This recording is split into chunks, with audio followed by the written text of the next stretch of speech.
इस लेक्चर में हम देखेंगे solution of a right triangle, यानी एक राइट ट्रायंगल सॉल्व करने के लिए हमें क्या क्या चीज़ें रिक्वायर्ड होंगी।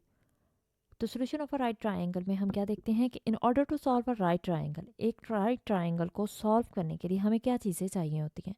इसके लिए हमें चाहिए होता है कि the measure of two acute angles, यानी हमें दो एंगल्स चाहिए होते हैं इसके, क्योंकि थर्ड एंगल तो 90 डिग्री होता है। राइट ट्रायंगल का मतलब ही ये है कि एक एंगल इसका राइट ट्रायंगल यानी राइट एंगल होगा। राइट एंगल यानी 90 डिग्री पे एंगल होगा। इसका जो एक परपेंडिकुलर एंगल होगा, यानी ये जो एंगल होगा इसका, ये 90 डिग्री होगा। और सेकंड चीज़ हमें क्या चाहिए होती है, लेंथ ऑफ थ्री साइड्स। हमारे पास जो ट्रायंगल होगी उसकी तीन साइड्स की लेंथ चाहिए होगी हमें, और एक उसमें एंगल 90 डिग्री चाहिए होगा।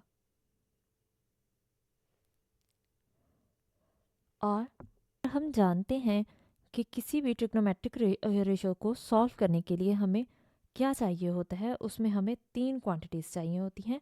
और ट्रिग्नोमेट्रिक रेशो पे एंगल कौन सा होता है, एक्यूट एंगल होता है। Of an acute angle right triangle involves three quantities.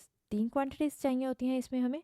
Length of two sides, यानी दो साइड्स की हमें लेंथ चाहिए होती है, और थर्ड हमें एंगल चाहिए होता है।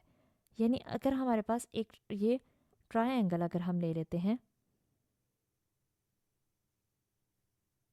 अगर हमारे पास ये ट्रायंगल है तो यहाँ पे ये 90 डिग्री का एंगल है, और ये हमारे पास एक्यूट एंगल है जिसे हमने ए नाम दे दिया, या यहाँ पे इसका नाम दे सकते हैं अल्फ़ा। एंगल को हम अल्फ़ा नाम दे सकते हैं। तो हमें अगर साइन अल्फ़ा चाहिए तो साइन अल्फ़ा कैसे आता है, अगर यहाँ पे बी है और ये सी है, तो साइन अल्फ़ा हमारे पास आएगा ए के सामने वाला ऑपोजिट साइड पे ए होगा, ये बी के सामने बी साइड होगी, और यहाँ पे सी के सामने सी साइड होगी।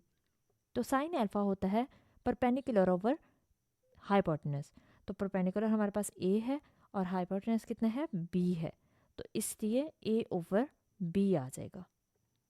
तो इसमें देखेंगे हमारे पास क्या क्या आया, दो साइड्स हैं और एक एंगल है।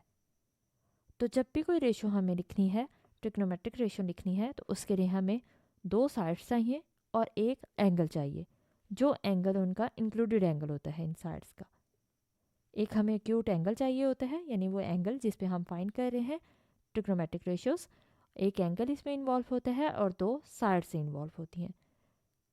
दस if two out of these three quantities are known, अगर हमारे पास तीन क्वांटिटीज़ में से कोई दो क्वांटिटीज़ का भी पता होगा तो हम थर्ड क्वांटिटी फाइंड कर सकते हैं।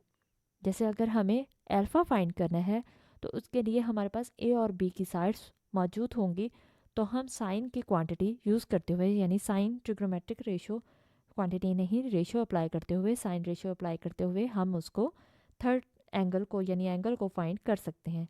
तो किसी भी ट्रिग्नोमेट्रिक रेशियो के लिए हमारे पास तीन चीज़ें हमें रिक्वायर्ड होती हैं, दो साइड्स और एक एंगल। और उनमें से अगर एक साइड गिवन नहीं है, एंगल गिवन है और दूसरी साइड भी गिवन है, तो हम साइड फाइंड कर सकते हैं, यानी फर्स्ट वाली साइड फाइंड कर सकते हैं। और अगर एंगल गिवन नहीं है, दो साइड्स गिवन है, तो फिर हम एंगल फाइंड कर सकते हैं ट्रिग्नोमेट्रिक रेशियोज के थ्रू।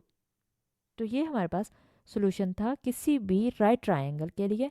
इसको हम फिर से देख लेते हैं, एक दफ़ा रिव्यू कर लेते हैं